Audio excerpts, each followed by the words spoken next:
Namaskaram. My name is Bhavesh Kailash Joshi. I am a student of Masters in Indian Knowledge System. The subject for today is economic and political system in ancient India. And the topic that I'm speaking about is fair distribution system.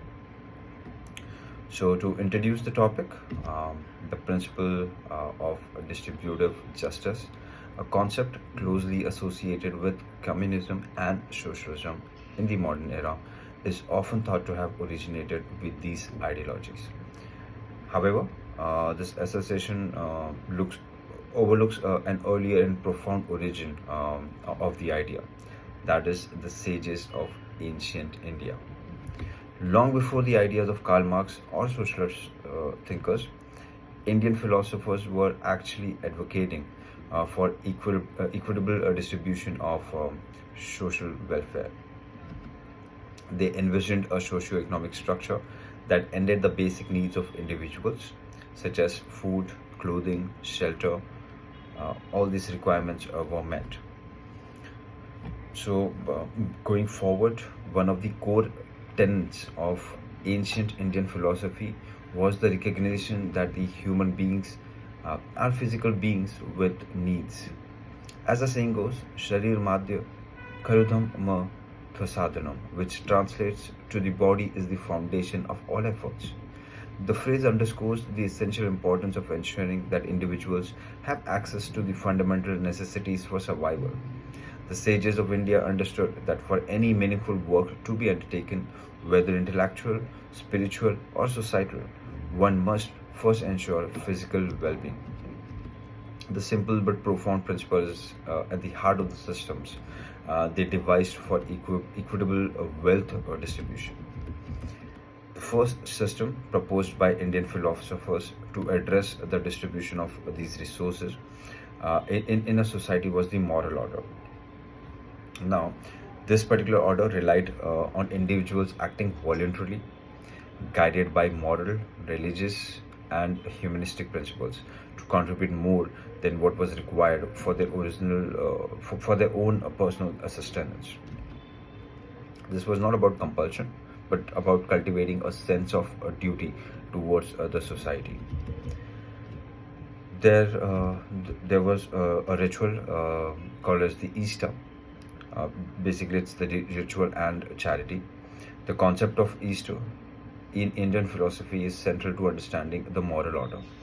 Easter refers to acts of devotion and charity, particularly practices such as yajna, charity, and dakshina. Yajna, an ancient Vedic ritual, involved offerings made to deities. These offerings were not meant to be consumed by the individual performing the ritual, but often distributed among the people. The wealth of the affluent was collected and redistributed in the form of prasad, symbolic of the sharing of resources with the community. The scriptures even suggest that the kings, in their generosity, would offer their entire wealth during such rituals, illustrating how these practices served as a form of wealth distribution. Furthermore, such rituals illustrating how these practices served as a form of wealth distribution, dakshina, donations given to priests or teachers, and general charity also played a significant role in ensuring resources flowed from the wealthier segments of society to those in need, which was a very good initiative if you see it. Now, while East focused on spiritual and charitable contributions, Purta was the other critical concept that shaped the moral order. How it did it? Purta refers to various public welfare projects initiated for the benefit of the community.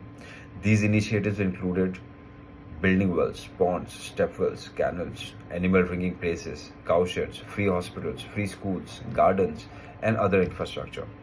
These were seen as vital projects that served the collective need of society. By encouraging these kinds of initiatives, ancient Indian thinkers, they ensured that the wealth was not simply concentrated in the hands of a few, but it was equally distributed to enhance the welfare of all, reflecting an early understanding of public welfare programs. In addition to advocating for voluntary contributions, Indian philosophy also emphasized the sin of hoarding wealth. The Rig Veda warns, Ke Vilagho, Bhavmat Ke Viladat. One who consumes alone is a sinner, emphasizing the importance of sharing. Similarly, the Bhagavad Gita reiterates this by stating that those who gather material wealth solely for themselves without considering the welfare of others are committing a sin. The Shanti Parva of the Mahabharata further promotes the idea that wealth should be consumed through sharing and distribution. The Atharva Ved offers a powerful piece of wisdom, earned with 100 hands and distributed with 1,000 hands.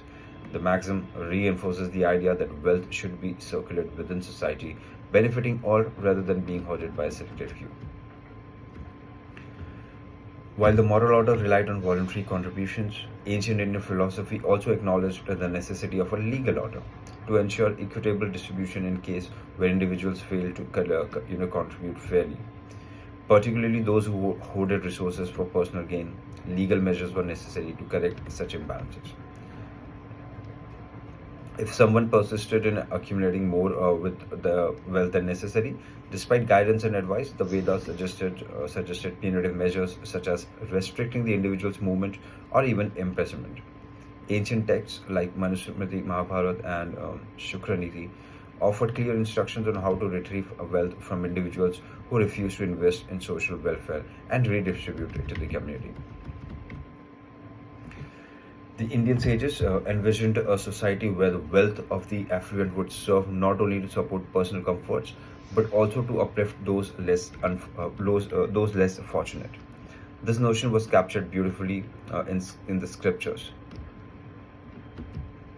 So, while the moral and legal systems outlined by ancient Indian sages were designed to address the challenges of their time, we must consider how these principles can be applied to the modern world.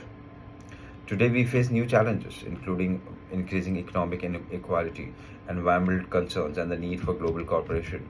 Renowned thinker Professor Gunnar Myrdal argued that India's problems cannot be solved solely through foreign loans or external capital. Instead, he emphasized that moral leadership rooted in India's timeless values is crucial to building a new socio-economic structure that can address modern challenges. धन्यवाद.